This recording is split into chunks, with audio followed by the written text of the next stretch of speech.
सरोजानां पुञ्जे मदकलममुं पश्यत पुरः। सरोजानां पुञ्जे मदकलममुं पश्यत पुरः। परागैरापिङ्गैः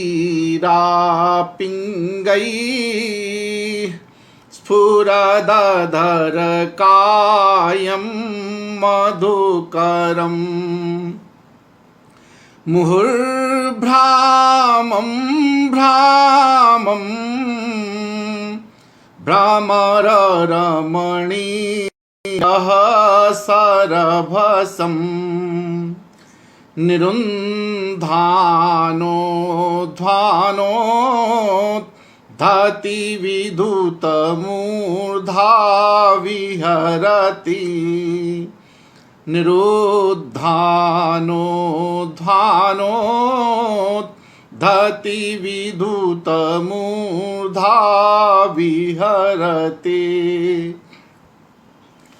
संस्कृतम भारतम के इस आमुख पटल पर आप समस्त दर्शकों, श्रोताओं, अपने स्नेहिल मित्रों, प्रिय विद्यार्थियों, आदरणीय गुरुजनों के प्रति अपना हार्दिक अभिनंदन, अभिवादन निवेदित करते हुए रत्नावली के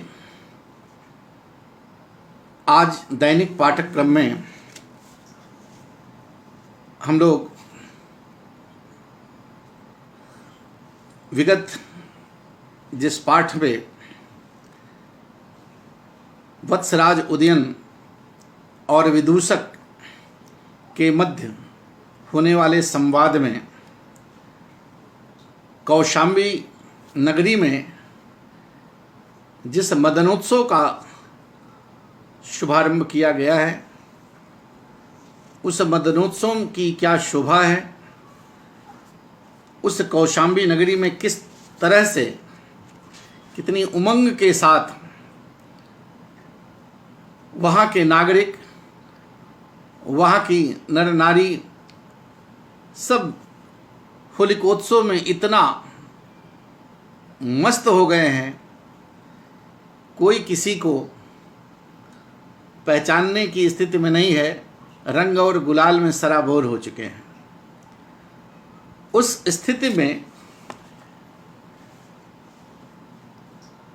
वत्सराज उदयन स्वयं अपने नगर वासियों के उस उन्मत्त अवस्था को, उस उत्साह को और मदन महोत्सव के प्रति उनकी उस अनुराग अतिशयता को देखकर वो भी आश्चर्य व्यक्त करते हैं। और पुनः राजा कहते हैं निर्वर्ण्य सविस्मयम। कल जहाँ से हमने समाप्त किया था वहीं से है निर्वर्ण्य सस विस्मयम। वो सब देख करके उस उत्सव को बड़े आश्चर्य के साथ देखते हुए अहो निर्भरः क्रीडा रसः परिजनस्य, कहा कि अरे इस परिजनों का जो आमोद प्रमोद है, हमारे ये नगर वासियों का जो ये उत्साह अतिशय है, अतिशय उत्साह है, ये अद्भुत है। ये तो आज बिल्कुल पराकाष्ठा को प्राप्त कर चुका है। हमारे नगर वासियों का ये उत्साह, ये मदनोत्सव देखने का जो उत्साह है, वो अत्यंत पराकाष्ठा को प्राप्त कर चुका है। तथाई माने क्योंकि, तो ये आगे श्रद्धरा छंद में वहाँ का वर्णन हो रहा है, आप इसको देखें।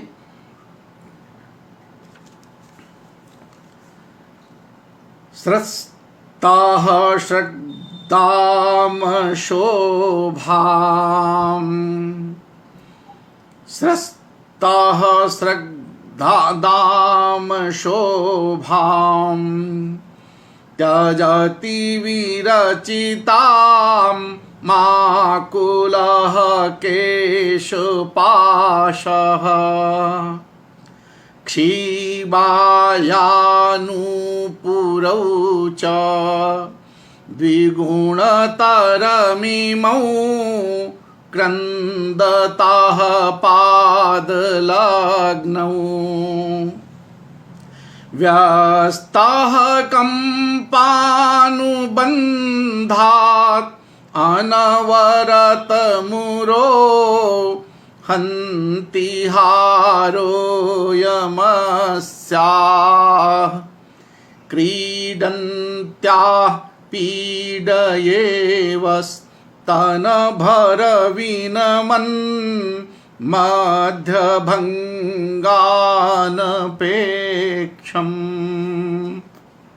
सर्गधरा छंद में यह उस उत्साह का, उमंग का राजा वत्सराज उदयन दिखा रहा है कि आज हमारे नगर वासियों का उत्साह तो देखने लायक है, अरे पराकाष्ठा को प्राप्त कर चुका है।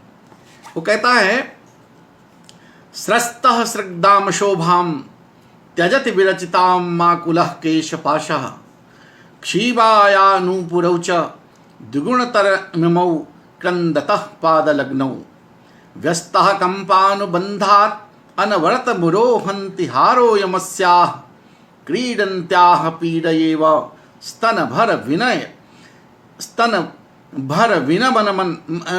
विनमन मध्यभंगानपेक्षम।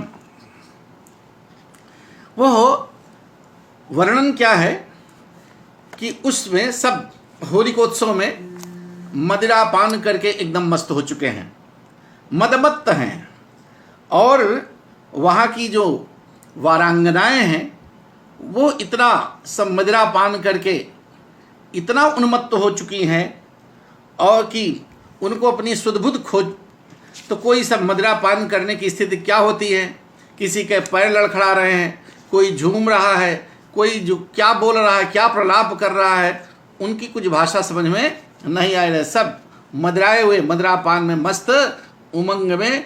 तो किसी वारंगना के अगर केस खुल गए हैं, केस खुल रहे हैं, तो उनके जो केसों में लगे हुए पुष्प हैं वो नीचे गिरे जा रहे हैं, उनको उसकी खबर नहीं। पैरों में नूपुर की ध्वनि उनकी हो रही है, वो भी लड़खड़ा रहे हैं, और नृत्य में इतना मस्त सब हो गए हैं कि ऐसा लगता है कि उस समय नृत्य करने के कारण जो वारांगनाएं हैं वो नृत्य कारण उनको भी ये भी चिंता नहीं है, अरे उनकी कमर टूटेगी कि बचेगी, वो इस सब बिल्कुल भूल करके एकदम मदमत्त है। उसका वर्णन करते हुए कवि कह रहा है क्षीवायास्तनभर विनमन मध्यभंगानपेक्षम। कहते मद्यपान करने के कारण क्षीवाया प्रकामम मधुपानात् कामाभिर भावाच्य क्षीवाया मत्ताया अतएव स्तनभर विनमन मध्यभंगानपेक्षम। कहते अतयो स्तनयोः भरेण नम्रीभवन यो कटिदेशः तस्य भंगः भारासह्यता प्रयुक्तं त्रुटनं तत्र अनपेक्षया अनवधानम यस्मिन् कर्मणि तथा क्रीडन्त्याः। कहते हैं उस मदिरापान के कारण मदमत्त हुई अपने स्तनों के भार से कुछ झुकी हुई, नमित होने वाली, अपने स्तनों के भार के कारण नमित होने वाली। कहते हैं कैसे अनपेक्षम क्रीडन्त्याः अस्याः स्रस्तः। तो वो कटिप प्रदेश के स्तनभर विनमन मध्य भंगानपेक्षम, मध्य भाग यानी कटिप प्रदेश। कहते मध्य प्रदेश के मध्य भाग के अर्थात कटिप प्रदेश के भंग हो जाने की चिंता न करती हुई अनपेक्षा। कहते हैं कटिप प्रदेश की मतलब नृत्य में इतना वो मस्त हैं कि इतना नृत्य कर रही हैं कि उनकी कटी कटि प्रदेश बचेगा, उनकी कमर टूटेगी कि बचेगी, इसकी चिंता नहीं है।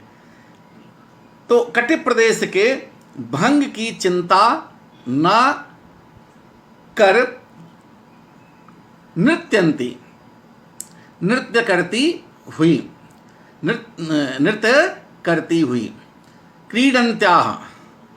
तो इस प्रकार से क्षीबायाः स्तनभर विनमन मध्य भंगानपेक्षम क्रीडन्त्याः, क्रीड़ा करती हुई, नृत्य करती हुई।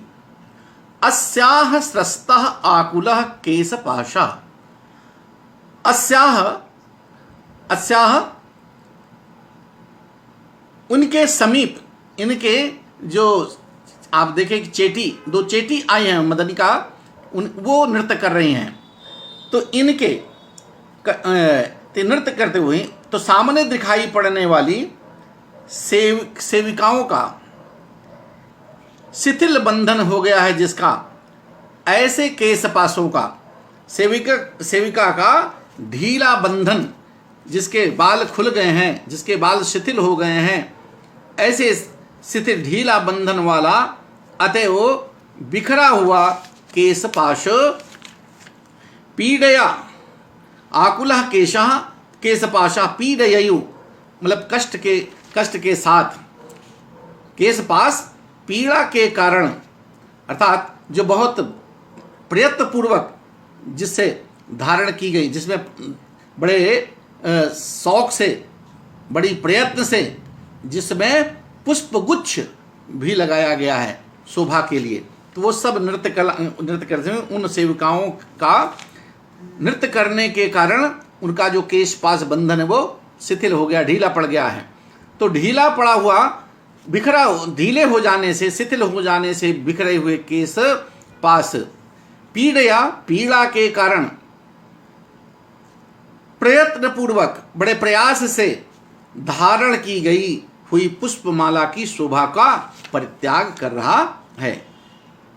तो पीड़ेय विरचिताम शगदाम शोभाम त्यजति, शगदाम शोभाम, उस पुष्पगुच्छों की माला, पुष्प जो अपने केशों पर डाली हैं, वो बिखर जाने के कारण वो भी अपनी शोभा को छोड़ दे रहा है। अर्थात उनके केश नृत्य करने के कारण उनके बिखर गए, केस बिखर गए हैं, और बिखरने के कारण वो जो पुष्पगुच्छ शोभा के लिए लगाए हैं वो भी गिर रहे हैं, वो भी अपनी शोभा को खो रहे हैं।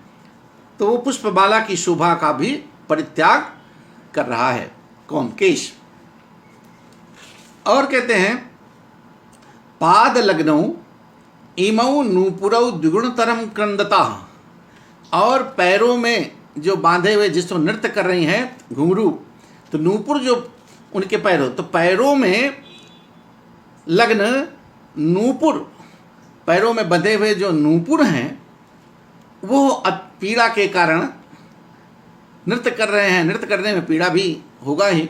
तो पैरों में लग्न जो लगे हुए नूपुर वो पीड़ा के कारण अत्यधिक कलरव कर रहे हैं, अत्यधिक कोलार, अर्थात वो नृत्य करते उनके नूपुरों की ध्वनि भी बहुत अधिक वो ध्वनित हो रही है, बहुत अधिक। तो वो उनके पैरों में नूपुर अत्यधिक कलरव कर रहे हैं, अत्यधिक ध्वनि कर रहे हैं। और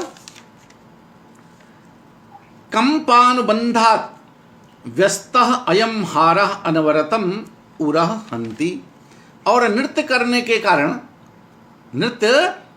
के कारण उनकी शरीर भी हिलती है, शरीर भी हिल रही है। तो नृत्य करने के कारण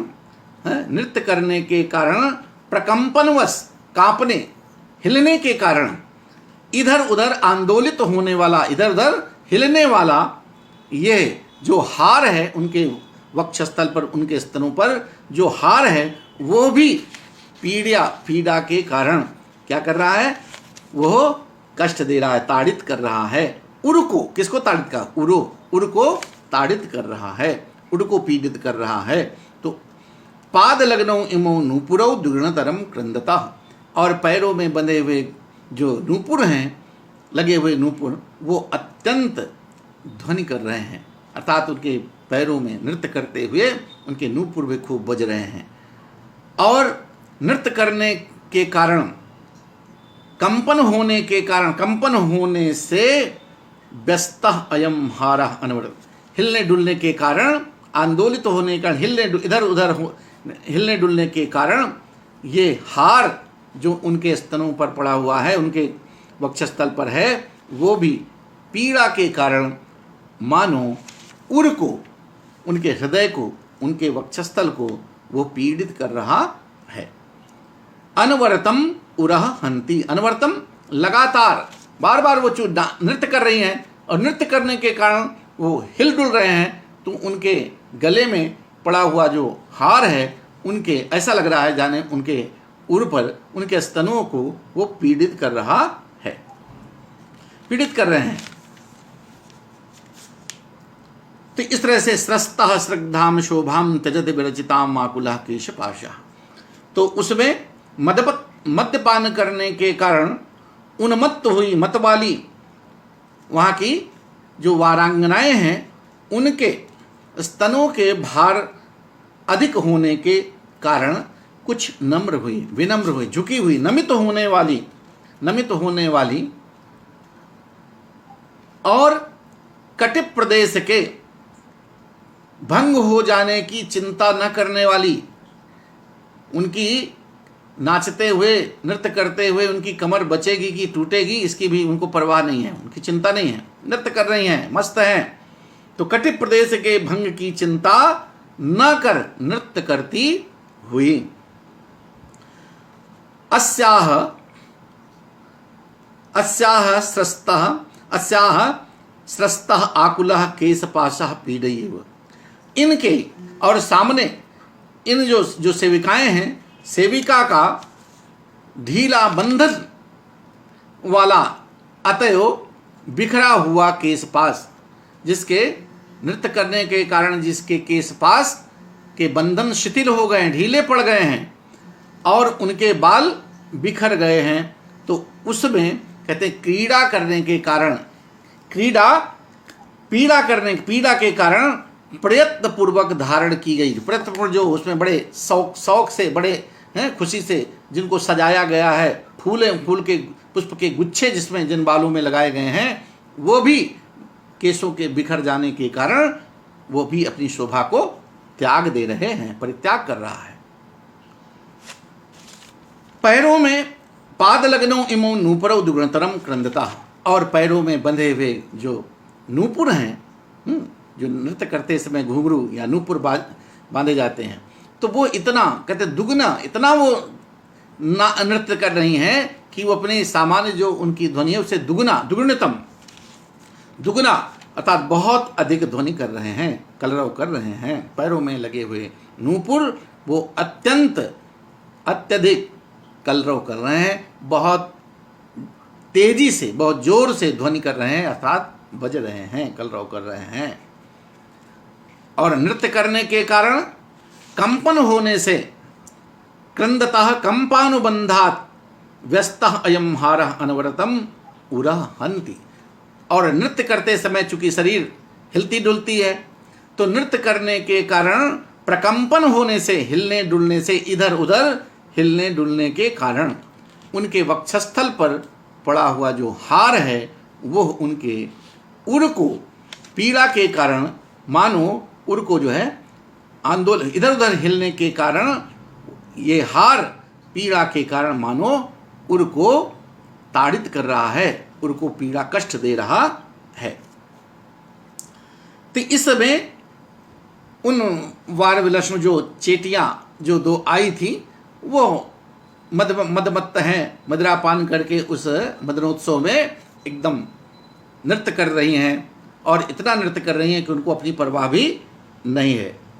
तो ऐसी उनके शरीर के, उनके बाल बिखर रहे हैं, उनके पुष्प गिर रहे हैं, उनके नूपुर और ज़्यादा से ज़्यादा बज रहे हैं, अधिक बज रहे हैं।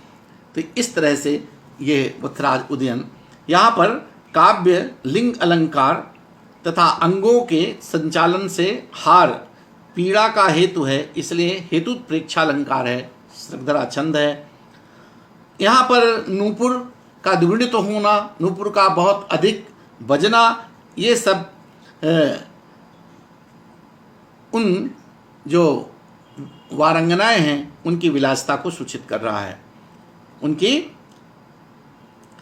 हार भी पीड़ित कर रहा, हार उसके उर को पीड़ित कर रहा है, और प्रकंप निरंतर हिलने डुलने के कारण, कंपित होने के कारण वो हमारे जो दर्शक हैं उनको और आनंदित कर रहा है।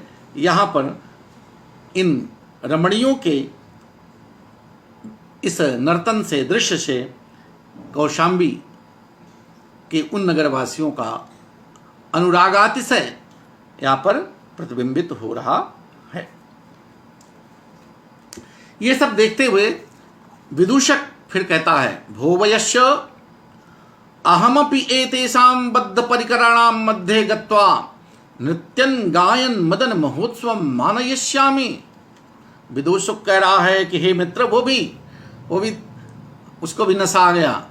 कहा, हे मित्र, मैं भी इन अहमपि एतेषां बद्ध परिकराणां मध्ये, अरे मैं भी इन सब के बीच में जाकर नाचता गाता हुआ मदन महोत्सव मैं भी मनाऊंगा। उसको भी नशा हो गया। कहा, भैया मित्र, अब मैं भी जा रहा हूं लोगों के साथ, मैं इस नाच गाकर इस मदन महोत्सव को मैं भी बनाऊंगा।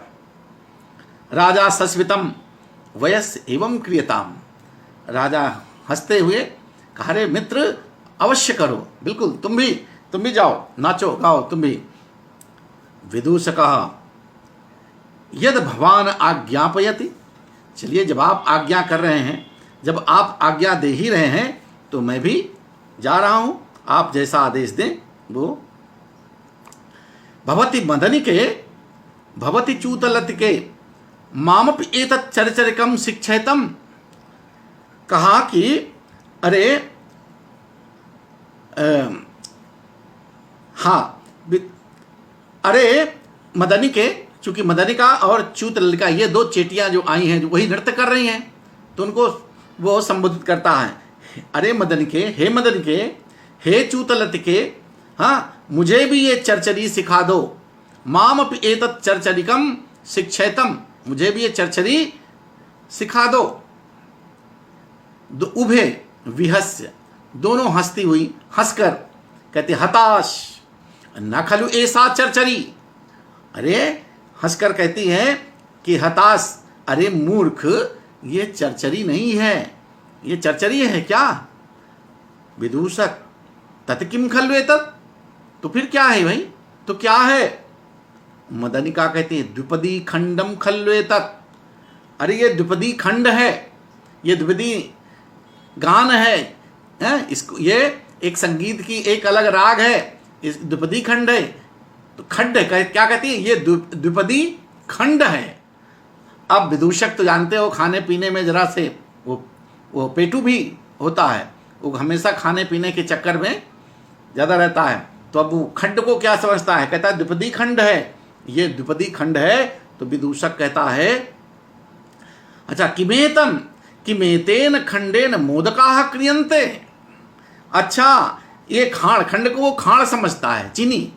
अच्छा, हर्ष के साथ इस खंड से इसको वो खाड़ समझ के कहता, अच्छा, इससे लड्डू बनाए जाते हैं, इसे लड्डू बनाए जाते हैं। तो उसका तो काम थोड़ा हास्य करा, अपने कर्म बपुर वेश भाषाद्य, अपने कर्म से, अपने शरीर से, भाषा से, वेश से वो हंसाने का काम करता है।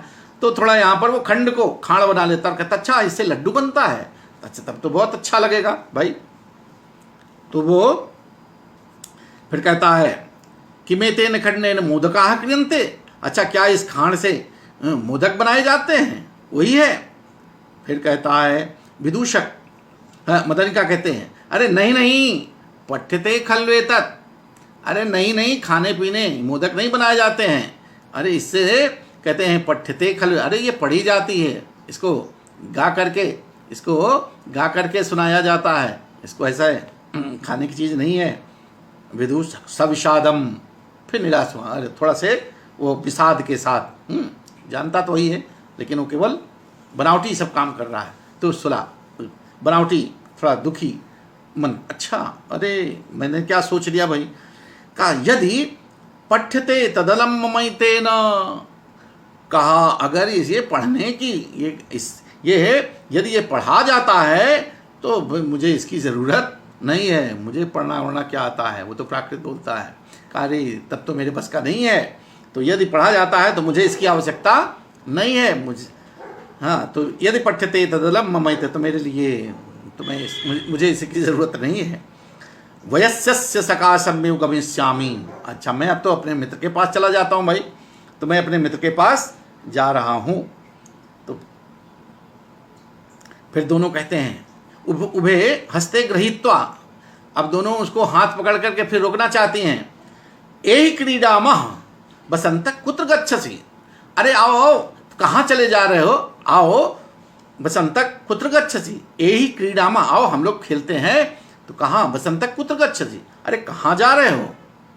विदूष कहता हस्तम आकृष्य प्रपलाय्य राजानम उत्सृत्य, तो उसने वो हाथ पकड़ के उसको बुलाना चाहती हैं, अरे आओ आओ तुम भी खेलो हमारे साथ। नहीं, तो वो जो है कहता नहीं नहीं नहीं, उनका हाथ छुड़ा करके वो कहता नहीं, मैं अपने स्वामी के पास जा रहा हूँ।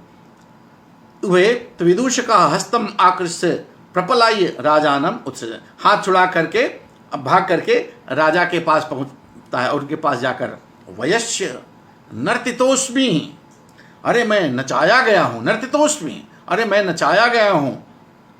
नहीं नहीं, क्रीडित्वा पलायितोस्मि, अरे नहीं नहीं, मैं कहता है मुझे नचाया गया है, और कहने नहीं नहीं, मैं जो है मुझको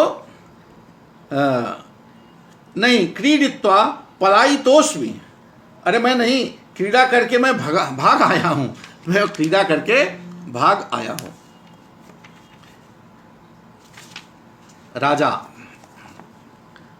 साधु कृतम, कहा तुमने बहुत अच्छा किया।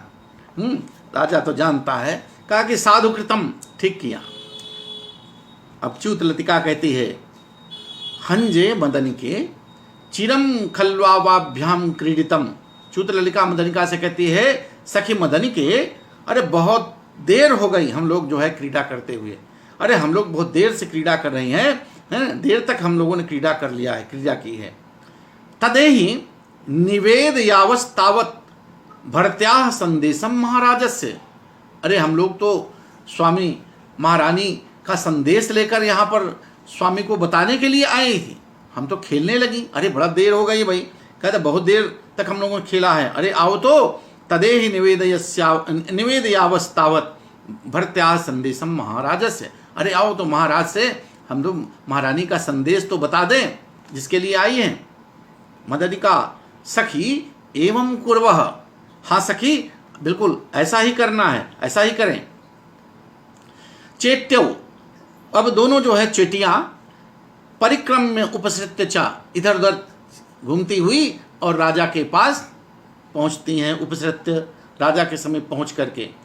जयतु जयतु भरता, अरे स्वामी महाराज की जय हो, कहा स्वामिन आपकी महारानी महाराज विजयी बने, आपकी जय हो। भरतः देवाज्ञापयति, अब वो कह रही हैं कि स्वामी महारानी ने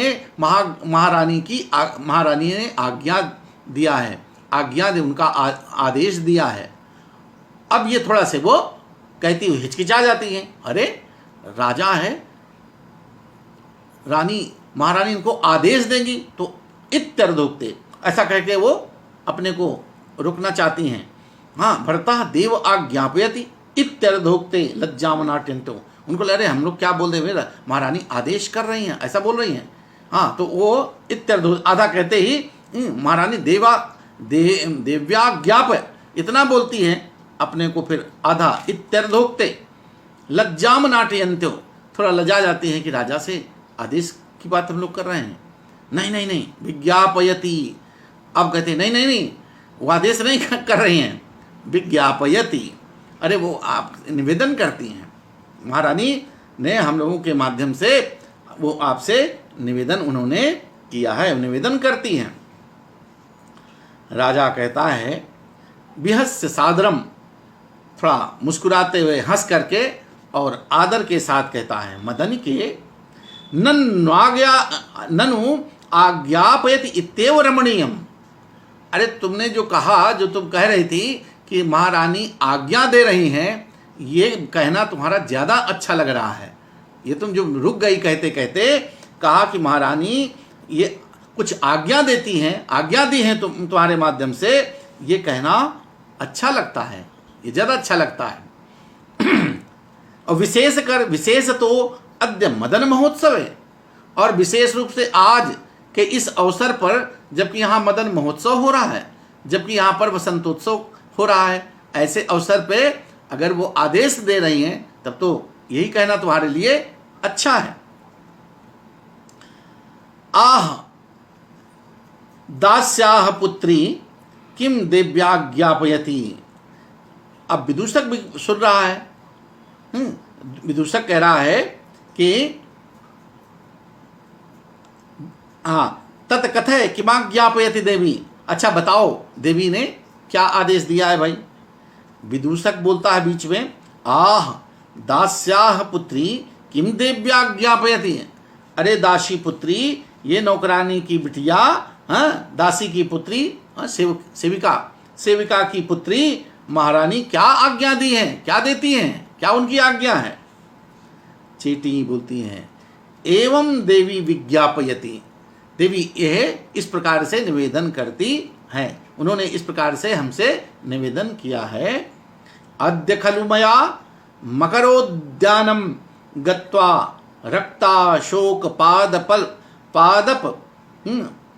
पादपतल संस्थापितस्य भगवतः कुसुमायुधस्य पूजा निर्वर्तयितव्या। कहा कि महारानी ने ये आदेश दिया है कि आज मुझे मकरंद उद्यान में जाकर लाल अशोक वृक्ष के नीचे रक्ता शोक पादप तल संस्थापित से, लाल अशोक वृक्ष के नीचे स्थापित किए गए भगवान कामदेव की पूजा करनी है। तत्र आर्यपुत्रेण सन्निहितेन भवितव्यम इति। वहाँ आर्यपुत्र को भी उपस्थित होना चाहिए, वहाँ आर्यपुत्र भी उपस्थित हो जाएं, अर्थात वो भी वहाँ पर उपस्थित रहें, उन्हें भी आना है। राजा सानंदम खुशी से, प्रसन्नता के साथ, वयस्य ननु वक्तव्यम उत्सवांतरम आपतितम इति। कहता है मित्र, अरे कहना तो ये चाहिए कि एक उत्सव यहाँ हो रहा है, एक उत्सव से दूसरा उत्सव और उपस्थित हो गया है। एक तो उत्सव यहाँ मदन महोत्सव चल ही रहा है, उधर महारानी का भी एक ये कहाँ है, ये कामदेव की पूजा हो रही है, ये उत्सव पे उत्सव आ गया है। तो कहना तो यही चाहिए कि एक उत्सव से दूसरे एक उत्सव हो रहा था, एक दूसरा उत्सव और उपस्थित हो गया है। विदूषक कहता भोवयस्य तस्माद् उत्तिष्ठ तत्रैव गच्छावः येन तत्र गतस्य ममापि ब्राह्मणस्य स्वस्ति वाचनम किमपि भविष्यति इति। कहा मित्र उठो, अरे चलो वहीं चलते हैं, जिससे वहाँ जाने वाले, तस्माद् उत्ति तत्रैव गच्छ, वहीं चलो, येन मन जिससे, तत्र गतस्य ममापि, वहाँ पर चलते हुए, वहाँ पर पहुँचे हुए मुझ जैसे ब्राह्मण के द्वारा भी स्वस्ति वाचन हो सके। किमपि भवितव्यति इति। कहा वहाँ पर जरूर चलो, जिससे वहाँ जानने पहुँचने पर मुझ जैसे ब्राह्मण को भी कुछ स्वस्ति वाचन करने का अवसर मिल जाए। अब स्वस्ति वाचन करने का तात्पर्य क्या है ब्राह्मण को? तो कहता है संपूज्य गंध पुष्पाद्य ब्राह्मणान स्वस्ति वाचयेत धर्मे कर्मणि मांगल्ये संग्रामाद अद्भुत दर्शने। तो वहाँ जाएगा, स्वस्ति वाचन करेगा तो खाने पीने की चीज़ मिलेगी, दक्षिणा मिलेगी। तो ब्राह्मण वो विदूषक राजा के साथ कहता नहीं चलो वहाँ स्वस्ति वाचन करने से मेरा भी कुछ, मेरा भी उधर पूर्ति होगी, मेरा भी मुझे खाने पीने का कुछ में इंतजाम होगा। राजा कहते मदनिके गम्यतां दिव्यै निवेदयितुम अयम अहम आगत एव मकरंदोद्यानम इति। कहा मदनिके जाओ गम्यताम दिव्यै निवेदयितुम, तुम जाओ महारानी से बताने के लिए जाओ और उनसे ये बता दो कि अहम आगत एव मकरंदोद्यानम इति, मैं उसी मकर उद्यान में मैं भी आ रहा हूँ। चेट्यौ यद भरताज्ञापयति, वो दोनों चेटियाँ जैसी महाराज की आज्ञा हो इस प्रकार से वो निष्क्रांति इति निष्क्रांति, वो दोनों वहाँ से चली जाती हैं। राजा वयस्य एहि अवतरावह, वयस्य आदेश है मकरंदोद्यानस्य मार्गम। अरे मित्र, वैश्य विदूषक कहता है मित्र आओ आओ चलते हैं यहाँ अवतरावा, वो जहाँ बैठे हुए हैं महल पर जिस जगह पर, वहाँ से कहते हैं आओ चलो उतरते हैं। राजा कहते हैं राजा मित्र आओ चलो नीचे उतरें, और दोनों उस राजमहल से जहाँ से सब मंदनोत्सव देख रहे थे वहाँ से नीचे उतरने का अभिनय करते हैं और कहते हैं मित्र चलो मकर उद्यान का मार्ग बताओ। वैसे आदेश है मकरोद्यानस्य मार्गम, चलो मकरोद्यान का मार्ग तुम आगे आगे बताते चलो। इति परिक्रामता, इस प्रकार से वो उधर प्रस्थान करते हैं। विदूषक अग्रतो अवलोक्य, विदूषक आगे की ओर अपने देख करके, एत्वेतु भवान, हाँ महाराज आइए देखिए, हाँ महाराज आइए। इसमें कहते हैं आइए, एत्वेतु भवान आइए इधर आइए, ऐसा कहते हुए विदूषक कहता है अग्रतो अवलोक्य एतन मकरंदोद्यानम, आइए आइए देखिए तो ये मकरोद्यान ये जो दिखाई पड़ रहा है, आइए ये मकरोद्यान हाँ दिखाई पड़ रहा है। वो एतद मकरोद्यानम तदेहि प्रविशा, आइए तब तो इसमें प्रवेश करते हैं। इति प्रवेशता, इस प्रकार से समग्र उद्यान में प्रवेश करते हैं। विदूषका अवलोक्य सब स्वयं, देख करके उस मकर उद्यान में प्रवेश करके और कहा सब स्वयं, बड़े आश्चर्य के साथ, भोवयस्य प्रेक्षस्व प्रेक्षस्व एतत् खलु तन् मलय मारुतांदोलन प्रफुल्ल सहकार मंजरी रेणु पटल प्रति बद्ध पटवितानम मत्त मधुकर मुक्त झंकार मिलित मधुकर कोकिला राव संगीत श्रुति सुखम तवागमन दर्शितादरमिव मकरोद्यानम लक्ष्यते। कहा मित्र देखो देखो तो आओ देखिए ये मकरंद उद्यान, ये भूवैस प्रेक्ष एतत् खलु तन मलय मारुतांदोलन, कहते ये देखो तो ये मलयानिल, मारुतो मलय मारुत, मलयानिल मलयाचल से आने वाली जो चंदन से सुगंधित हवा है, कहते जहाँ मलयानिल के चलने से, मलय से मिश्रित चंदन से मिश्रित हुई जो हवा प्रवाहित हो रही है, तो मलयानिल के चलने से संचालन से विकसित होने वाली आम्र की मंजरियों के पराग समूह से, मलयानिल कहते आंदोलन हिलने से चलने से, प्रफुल्ल सहकार मंजरी रेणु पटल प्रतिपद्ध पट वितानम, क्या कि मलयानिल के चलने से, मलयानिल जब चलती है तो आम के वृक्ष पर आम के बौर दिखाई देने लगते हैं, मंजरी आम्र मंजरी दिखाई पड़ने लगती हैं। तो वही कह रहा है कि हे मित्र देखो तो कि मलयानिल के चलने से ये खिलने वाली विकसित होने वाली आम्र की मंजरियों के पराग के समूह से ऐसा लग रहा है जैसे रेणु पटल प्रतिबद्ध पट वितानम, आम्र की मंजरियां इतना छा गई हैं कि ऐसा लग रहा है जैसे कोई सामियाना तान दिया गया है। आम्र की मंजरियां इतनी लदा हुआ है आम का वृक्ष इस मलयानिल के चलने से कि ऐसा लगता है जैसे ये कोई वितान है, सामियाना, ये आच्छादित हो गया, सामियाना लगा दिया गया है, तान दिया गया है। और मत मधुकर मुक्त झंकार मिलित मधुकर कोकिलारव संगीत संगीत श्रुति सुखम। और ये जो मधु, इस पर जब मंजरियाँ आ जाती हैं, आम्र की मंजरियाँ, तो उस पर भंवरे गुंजार करने लगते हैं। और इस पर तो उस आम्र की मंजरियों पर जो कि सामियाना जैसा दृष्टिगत हो रहा है, उन पर बतवाले भ्रमर समूह के गुंजन से मिले हुए कोयलों की मधुर ध्वनि का संगीत कानों को सुख प्रदान कर रहा है। मत्त मधुकर मुक्त झंकार मिलित मधुकर कोकिलारव संगीत संगीत संगीत श्रुति सुखम।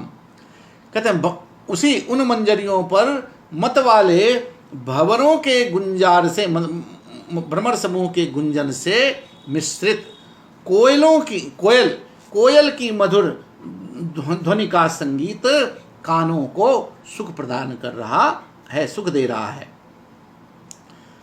और तवागमन दर्शिताधर्म्यो मकरोद्यानम लक्ष्यते। और ये सब जो नृत्य वादन और ये सब हो रहा है आपके आगमन के प्रति, आप यहाँ पर पधार रहे हैं, आप इस मकरोद्यान में आ रहे हैं, इसलिए आपके आगमन के प्रति मानो मकर आदरम इव, मानो आदर प्रकट कर रहा है। और ये सब जो है मानो ये झुके हुए, ये सामियाना बनाए हुए, ये लग रहा जैसे आपके आगमन के लिए ये आपका आतिथ्य कर रहे हैं, आपके आगमन के प्रति मानो आदर प्रकट कर रहे हैं। इसलिए भोवयसे तत्प्रेक्षताम भवान। अरे तब तो इस मकरोद्यान की शोभा को आप अवश्य देखिए। आप राजा समन्ताद अवलोक्य अहो रम्यता मकरोद्यानस्य इहि। अरे मकरोद्यान की ये तो बड़ी अच्छी शोभा है भाई। अहो रम्यता मकरोद्यानस्य, अरे मकरोद्यान की रमणीयता तो आश्चर्यजनक है। क्यों? ये छंद आ रहा है शार्दूल विक्रीडित छंद में। उद्यद विद्रुम कांत भी किसलयैस् ताम्रां त्विषं बिभ्रता। उद्यत विद्रुम कांत भी किसलयैस् ताम्रां त्विषं बिभ्रता। भृंगाली विरुतैकलैरविशद व्याहारलीलाभृतः। घूर्णन्तो मलयानिलाहति चलैः शाखासमूहैर्मुहुर्भ्रान्तिं प्राप्य मधुप्रसङ्गमधुना मत्ता इवामी द्रुमाः। कहते अमी द्रुमाः, इस कहते मकरोद्यान में कामदेव के उद्यान में, जहाँ पर साहकार के आम के वृक्ष जिन पर मंजरियाँ विकसित हुई है, ऐसे कहते अमी द्रुमाः। इस मकरोद्यान में ये जो वृक्ष हैं यहाँ के, ये वृक्ष जिन पर वृक्षों की शोभा है, और वृक्षों पर क्या क्या है उसके सारे विशेषण आते हैं। अमी द्रुमाः, ये सारे यहाँ के वृक्ष कैसे लग रहे हैं? मधु प्रसंग मधुना भ्रांतिम प्राप्य। ये मानो इस बसंत के अवसर पर बसंत के संपर्क को प्राप्त करने के कारण, तो बसंत के संपर्क के कारण, संपर्क को प्राप्त करके मधु पराग को भी कहते हैं और मधु मदिरा को भी कहते हैं। तो बसंत के संपर्क से मधु अर्थात पुष्प का जो पराग है, पुष्परग जिसको भ्रमर पान करते हैं, तो कहते संपर्क से, बसंत के कारण, बसंत के संपर्क से मधु, पुष्परस, या बसंत के लिए कहेंगे तो बसंत के अवसर पर होने वाले उत्सव में मधु, मदिरापान। तो मदिरा दोनों के लिए है मधु, पराग के लिए भी और मदिरा के लिए। तो पराग मदिरा से भी मदमत्त हैं सब यहाँ पर पान किए हुए बसंतोत्सव पर। तो बसंत के संपर्क से मधु अर्थात पुष्प के पराग से या बसंत के कारण मधु मदिरा के पान द्वारा भ्रांतिम प्राप्य, भ्रांति माने उन्माद को, भ्रांति उन्माद को प्राप्त हुए। मधो बसंत से यह प्रसंग है, कहते भ्रांति को प्राप्त करने वाले, उन्मादम भ्रांतिम उन्मादम प्राप्य, कहते भ्रांति को उन्माद को प्राप्त कर। उद्यत विद्रुम कांत भी किसलय ताम्राम, कहते उद्रम विद्रुम कांत भी, उद्यताम उदगच्छन्ताम विद्रुमाणाम प्रवालानाम कांतयः इव कांतयो येषाम तैर नव विद्रुम रक्ताभैः किसलयैः नव पल्लवैः ताम्राम ईषद रक्ताम तुषम कांतिम विभ्रतः धारयन्तः। क्या कहते हैं कि बसंत के संपर्क से मधु मदिरा के पान द्वारा, मधु पराग के द्वारा भ्रांति को, मदिरा पान के द्वारा भ्रांति को, उन्माद को प्राप्त कर। उद्यत विद्रुम कांत भी, उद्यत बने अंकुरित होते हुए, अंकुरित होते हुए, थोड़ा थोड़ा उभरते हुए, निकलते हुए, अंकुरित होते हुए विद्रुम कांति भी, विद्रुम प्रवालों की कांति के समान, मूंगे की कांति वाले, मूंगा कुछ जो ताम्र वर्ण का होता है, तो अंकुरित होते हुए मूंगे की कांति वाले किसके, किसलय है, किसलयों के कांति वाले नवीन किसलय, नवीन निकले हुए पत्तों से, किसलयों से। जब बसंत ऋतु में किसलय निकलते हैं पतझड़ के बाद, तो उनकी जो कोपल पत्तियां होती हैं थोड़ा गुलाबी रंग की, तो उसको कहते कैसी हैं, मूंगे के रंग की है, या उसको कहते ताम्र वर्ण की, जैसे तांबा होता है तो ताम्र वर्ण की, जैसे किसलय की, वो जो किसलय नई नई कोपलें जो होती हैं पत्तियां, तो उसके लिए कहते हैं अंकुरित होते हुए। ये वृक्ष कैसे हैं, अंकुरित होते हुए मूंगे की कांति वाले नवीन निकले हुए किसलयों ने पत्तों से किसके समान, तांबे की भांति कुछ कुछ लाल कांति को धारण करने वाले। जो किसलय हैं तो ऐसा लग रहा है जैसे तांबे के रंग के हैं, तो तांबे की भांति कुछ लाल होते हैं, कुछ लाल कांति को धारण करने वाले। उनके किसलय जो हैं वो ऐसा है जैसे वो तांबे की कांति को धारण करने वाले हैं। तो किसलय यही है, ताम्राम तुषम बिभ्रता, तांबे की कांति को धारण करने वाले। और कहते हैं कलैः भृंगाली विरुतैः अविशत व्याहार लीला भृता, कहते अविशद व्याहार लीला, अव्यक्त जो जिसका वर्णन जो कह नहीं सकते हैं, तो अव्यक्त न बताए जाने वाले, न व्यक्त करने वाले, अव्यक्त मधुर भ्रमर गुंजारों के बहाने,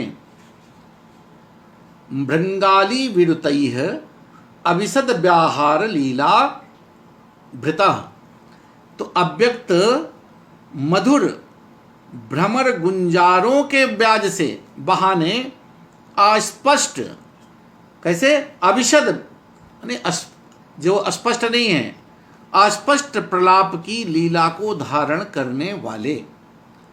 अभी इसको अस्पष्ट, जब कोई मधुरा पान किए होता है आप उस तरह से इसको देखिए, ये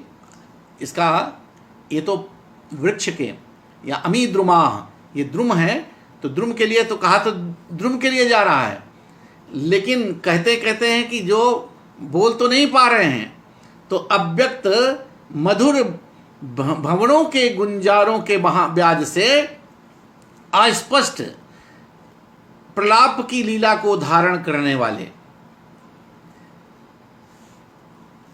किसके?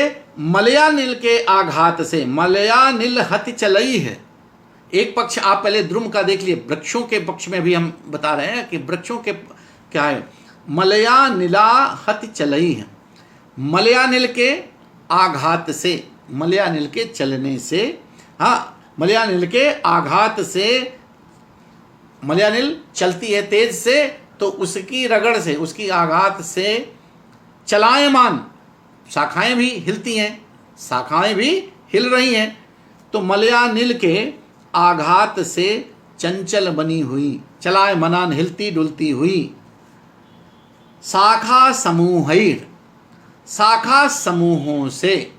तो मलयानिल जब चलती है तो तेजी से जब चलती है तो शाखाएं भी इधर उधर डोलने लगती हैं।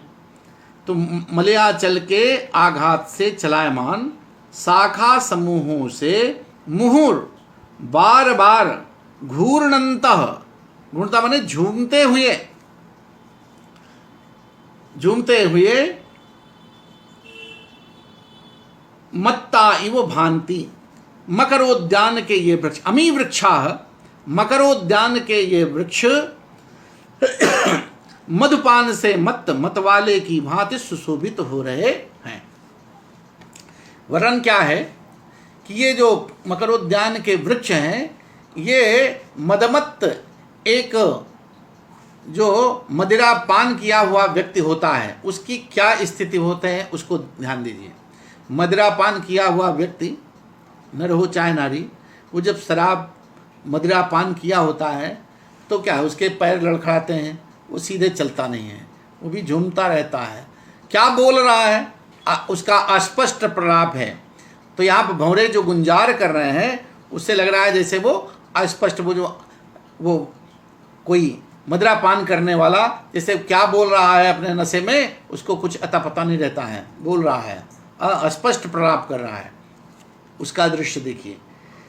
तो यहाँ पर इस प्रकार की दृष्टि, तो वो ये जब वृक्ष भी जो है वो उस मकरोद्यान के वृक्ष भी उस नगर में जैसे मदमत्त हैं, मदिरा पान के हुए, वहाँ पर नर नारी, उनको अपनी सुध बुध नहीं है, क्या बोल रहे हैं, पैर लड़खड़ा रहे हैं, इधर झूम रहे हैं, उनकी बाहुएं फैला रहे हैं। तो शराबी भी क्या करता है, कभी सर हिलाता है, कभी आँख उसकी झूमती है, कभी आँख बंद होती है, कभी आँख खुलती है, कभी वो शाखाएं रूपी ये वृक्ष जो है उसकी जब मलयानिल चलती है तो उसकी शाखाएं भी हिलती डुलती हैं। और मदिरा पान किए हुए व्यक्ति जब वो भी चलता है, हिलता डुलता है, तो कभी उसका हाथ इधर जाता है, कभी वो उधर जाता है, कभी पैर लड़खड़ाता है, कभी। तो उस स्थिति को बता रहा है कि यहाँ के वृक्ष भी, उस मकरोद्यान में जो वृक्ष हैं वो भी मदमत्त हो गए हैं, और वो भी उनकी शाखाएं जो हिल रही हैं मलयानिल के चलने से, वो भी लग रहा है जैसे कोई मदिरा पान किए हुए व्यक्ति की बाहुएं हिल रही हैं। वो जो प्रलाप कर रहा है, जो भंवरे उसमें मंजरियों पे गुंजार कर रहे हैं, तो और गुंजार अस्पष्ट होने के कारण वो अनर्गल प्रलाप जैसे एक मदिरा पान किया हुआ व्यक्ति करने लगता है।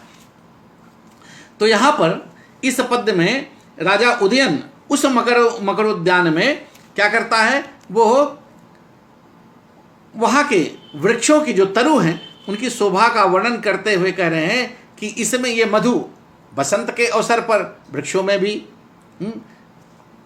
वो भी यौवन उन्मत्त हो जाते हैं, वो भी उन्मत्त हो जाते हैं, वो भी उनमें मानवीकरण कर रहा है। कहता वृक्ष मधु बसंत के अवसर पर, मधु भी ऐसा लगता है, मधु उनका जो पराग है, पुष्पों का जो पराग है वो लगता है जैसे मधुपान है, उसको वो मदिरा समझ कर, तो मधु यानी पुष्प रस के कारण वो उन्माद को प्राप्त कर लेते हैं, वो भी एकदम मदिरापान जैसे करके उन्मत्त हो जाते हैं, मतवाले की भांति सुशोभित हो रहे हैं। मदिरापान करने वाला व्यक्ति जैसे बसंत के अवसर पर, होली के अवसर पर, यहाँ होली का अवसर चल रहा है, मदरोत्सव चल ही रहा है, तो तो जैसे मदिरा पान करने वाला व्यक्ति क्या करता है, उसकी आंखों में उसकी आंखें लाल पड़ जाती हैं, अरुणाई आ जाती है, लालिमा आ जाती है, मुख भी उसका एकदम, उसके भाव भंगिमा बदल जाती है। वो भी कभी आंखें खुल रही हैं, कभी बंद रही हैं, एकदम शराबी की आप स्थिति को ध्यान दीजिए। तो वो सारे दृश्य जो है, तो कभी इधर घूमता है, कभी इधर बढ़ाता है, कभी वो क्या बोलता है, अस्पष्ट उच्चारण उसका प्रलाप करता है, वो अनियंत्रण भाषण होता है उसका, वो क्या बोल रहा है उसमें भी कोई लगाम नहीं होती है, किसी को क्या बोल रहा है। बाहु उसकी भुजाएं कभी इधर जा रहे हैं, कभी उधर जा रहे हैं, कभी लड़खड़ा रहा है, कभी गिर रहा है, कभी, तो ये सारे दृश्य जो है एक जैसे मदिरा पान किए हुए व्यक्ति में होते हैं। तो वही दृश्य, वही लड़खड़ाना जैसे एक मदिरा पान किए हुए व्यक्ति का होता है। तो उस तरह से ये बसंत ऋतु में इस मकरोद्यान में जो वृक्ष हैं उनकी स्थिति हो रही है। उनके ब्याज से एक तरह से वहाँ पर मदिरा का जो मदनोत्सव है, जो उन्मत्त वहाँ पर लोग उस मदनोत्सव में जो उमंग के साथ है, उनका भी चित्रण यहाँ राजा दिखा रहा है। तो राजा उदयन के उद्यान के जो वृक्ष हैं वो उन्मादी मदिरा पान किए हुए की भांति सुशोभित हो रहे हैं। आप देखते हैं कि बसंत ऋतु में क्या होता है, जैसे वृक्षों से पुष्प रस की धारा बहने लगती है। पुष्प, बसंत ऋतु में पुष्प का क्या सौंदर्य होता है। तो व्यक्ति जैसे अपने अतुल ऐश्वर्य को देकर मदान्ध हो जाता है। कहते हैं व्यक्ति के पास जब बहुत धन दौलत हो जाती, पैसा होता है, तो वो भी क्या करता है, अनाप शनाप कभी मदिरा पान करेगा, कभी अनर्गल खर्च करेगा। तो ये सारी जो है एक जो अधिक धन हो जाना भी किसी के लिए वो उसके पास फिर बुरे ही कार्य होने लगते हैं, तो मदबत्त हो जाते हैं। तो उन कहने का तात्पर्य है कि जैसे कोई धनाढ्य व्यक्ति भी बहुत धन हो जाने पर भी वो मदिरा पान करके और वो तमाम तरह के अच्छे बुरे सब काम करने लगता है। तो इन वृक्षों भी बसंत ऋतु में ये है ऐश्वर्य, इनका क्या है, ये पुष्प रूप में इनका जो सौंदर्य बढ़ता है, तो ये भी अपना उस पुष्पों के माध्यम से इनकी समृद्धि का वर्णन कर रहा है। ये नूतन पल्लव, ये इनके जो किसले हैं, बसंत ऋतु में जो किसले पत्ते आ जाते हैं, वो ऐसे प्रतीत होते हैं मानो मदमत्त तरु की पुरानी आंखें हैं। अब जब शराबी एक शराब वो मदिरा पान करता है तो उसकी आंखें चढ़ी होती हैं, उसकी आंखें भी कुछ लाल लाल हो जाती हैं। तो उसके लिए कहते हैं कि ये बसंत ऋतु में जो किसले हैं, ताम्र वर्ण के जो दिखाई पड़ रहे हैं, वो उसके कारण वो जैसे किसी शराबी की आंखें होती हैं, उस तरह से उसको बिंबित कर रहे हैं। तो वृक्षों के पुष्प रस का पान करने के लिए गुंजार करती हुई भ्रमरों की मंडली, बड़बड़ाते हुए मंडप की अस्पष्ट और कौतूहलमयी बातों की भांति भ्रमरों की गुंजार का भी शब्द सुनने की अभिलाषा। अब भंवरे उस पर गुंजार कर रहे हैं, तो जैसे ये मदिरा से मनमत्त लोगों की मंडली है और वो जो है गुंजार कर रहे हैं, तो उसमें उनकी ध्वनि आ रही है। तो इस तरह से तो भंवरे, अब वो अभिशद जैसे शब्द हैं, अस्पष्ट। अब एक मदिरा पान किया हुआ व्यक्ति क्या बोलता है वो कुछ पता नहीं चलता, क्या बोल रहा है, अस्पष्ट रहता है, प्रलाप करता है। तो उसका एक दृश्य तो यहाँ पर बसंत ऋतु के वृक्ष के माध्यम से, वहाँ पर वृक्ष इतने उन्मत्त हो गए हैं अपने ऊपर, अपने किसलियों में ताम्र, उनकी कोमल जो किसलें हैं, कोपलें हैं, वो भी ताम्र वर्ण की दृष्टिगत हो रही हैं। उनके पुष्पों पर जो पुष्परस प्रवाहित हुआ है, मधु वो ऐसा पराग है, पराग जो प्रवाहित हो रहा है, मधुरस हो रहा है, वो जैसे कोई मदिरा पान हो। तो मदिरा पान जैसे किया हुआ व्यक्ति है तो मधु से उन्मत्त हो रहे हैं। तो उसी का दृश्य अमी द्रुमाह, ये जो वृक्ष हैं, ये मकरोद्यान के वृक्ष मधु प्रसंग मधुरा, बसंत ऋतु के सानिध्य को प्राप्त करके, बसंत ऋतु के सानिध्य के कारण, बसंत ऋतु के संपर्क के कारण, तो मधु के कारण, मधु बने पराग, तो दो रस दो दो दो अर्थ है, मधु माने मदिरा भी और मधु माने पराग, तो दोनों अर्थ लीजिए।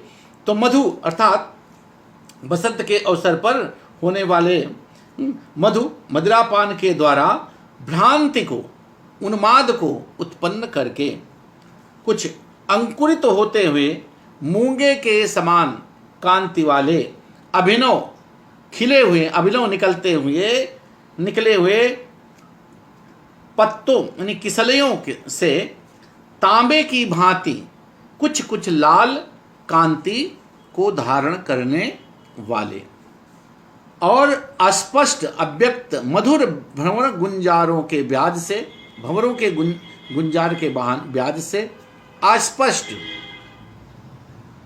प्रलाप की लीला को धारण करने वाले, मलयानिल के चलने से, मलयानिल के आघात से, मलयानिल के तेज प्रवाह चलने से चंचल हुए, हिलते हुए, हिलने डुलने वाले चलायमान शाखा समूहों से बार बार झूमते हुए मकरोद्यान के ये वृक्ष मधुपान के कारण मतवाले होकर, मतवाले की भांति, मधुपान से मतवाले की भांति सुशोभित हो रहे हैं। तो यहाँ वृक्षों को एक मदमत्त, मदिरा पान से उन्मत्त व्यक्ति की तरह पर यहाँ दिखाया गया है। जैसे एक मदिरा पान किया हुआ व्यक्ति अपने मदिरा पान के समय उसकी आंखें लाल हो जाती हैं, उसकी भुजाएं इधर उधर हिलती डुलती, उसके पैर लड़खड़ाते हैं, वो क्या बोला स्पष्ट उसका उच्चारण होता है, वो क्या बोल रहा है उसकी भाषा पर कोई नियंत्रण नहीं होता है, और इस तरह से वो केवल उन्मत्तावस्था में दृष्टिगत होता है। तो वैसे ही उन्हीं की तरह ये बसंत ऋतु के जो मकरोद्यान के वृक्ष हैं उनकी स्थिति इस समय वत्सराज उदयन उस मकरोद्यान में देख रहा है। और इस तरह से ये मदन लीला के साथ मकरोद्यान का ये प्रसंग अभी और आगे बढ़ेगा, और क्या क्या उस मकरोद्यान में हो रहे हैं वो सारी सुबह आगे हम लोग कल देखेंगे। तो अभी ये प्रसंग और आगे चलना है इसको, तो आज का समय समाप्त होता है। तो आप सबको इस संस्कृतम भारतम के आमुख पटल पर हमारे जो दर्शक श्रोता, हमारे आदरणीय गुरुजन, प्रियजन, मित्रजन, स्नेहीजन, विद्यार्थीगण जो भी सब देख रहे हैं, आप सबको बहुत बहुत धन्यवाद, बहुत बहुत आभार। और इस प्रकार से आप जुड़ते रहिए, रत्नावली का ये आगे भी पाठ इस तरह से चलता रहे। तो फिर हम कल फिर मिलेंगे इसी समय। बहुत बहुत धन्यवाद, आभार।